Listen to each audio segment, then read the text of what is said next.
हनुमान जी के धर्म पिता वायुदेव थे, इसी कारण उन्हें पवन पुत्र के नाम से भी जाना जाता है। बचपन से ही दिव्य होने के साथ साथ उनके अंदर असीमित शक्तियों का भंडार था। बालपन में एक बार सूर्य को पका हुआ फल समझकर वो उसे खाने के लिए उड़कर जाने लगे। उसी समय इंद्र ने उन्हें रोकने के प्रयास में वज्र से प्रहार कर दिया। वज्र के प्रहार के कारण बालक हनुमान की ठुड्डी टूट गई और वे मूर्छित होकर धरती पर गिर गए। इस घटना से कुपित होकर पवन देव ने संसार भर में वायु के प्रभाव को रोक दिया, जिसके कारण सभी प्राणियों में हाहाकार मच गया। वायुदेव को शांत करने के लिए अंततः इंद्र ने अपने द्वारा किए गए वज्र के प्रभाव को वापस ले लिया। साथ ही साथ अन्य देवताओं ने बालक हनुमान को कई वरदान भी दिए।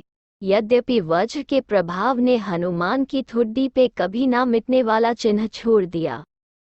तदुपरांत जब हनुमान को सूर्य के महाज्ञानी होने का पता चला तो उन्होंने अपने शरीर को बड़ा करके सूर्य की कक्षा में रख दिया और सूर्य से विनती की कि वो उन्हें अपना शिष्य स्वीकार करें। मगर सूर्य ने उनका अनुरोध ये कहकर अस्वीकार कर दिया कि चूंकि वो अपने कर्म स्वरूप सदैव अपने रथ पे भ्रमण करते रहते हैं, अतः हनुमान प्रभावपूर्ण तरीके से शिक्षा ग्रहण नहीं कर पाएंगे।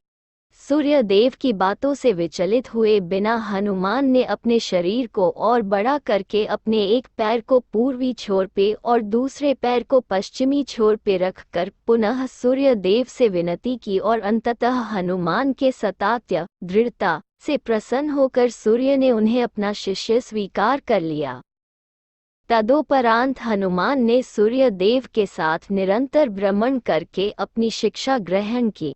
शिक्षा पूर्ण होने के उपरांत हनुमान ने सूर्य देव से गुरु दक्षिणा लेने के लिए आग्रह किया, परंतु सूर्य देव ने ये कहकर मना कर दिया कि तुम जैसे समर्पित शिष्य को शिक्षा प्रदान करने में मैंने जिस आनंद का अनुभूता का है वो किसी गुरु दक्षिणा से कम नहीं है।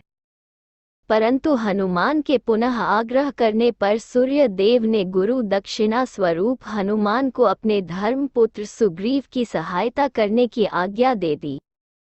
हनुमान की इच्छानुसार सूर्य देव का हनुमान को शिक्षा देना सूर्य देव के अनंत, अनादि, नित्य, अविनाशी और कर्म साक्षी होने का वर्णन करता है।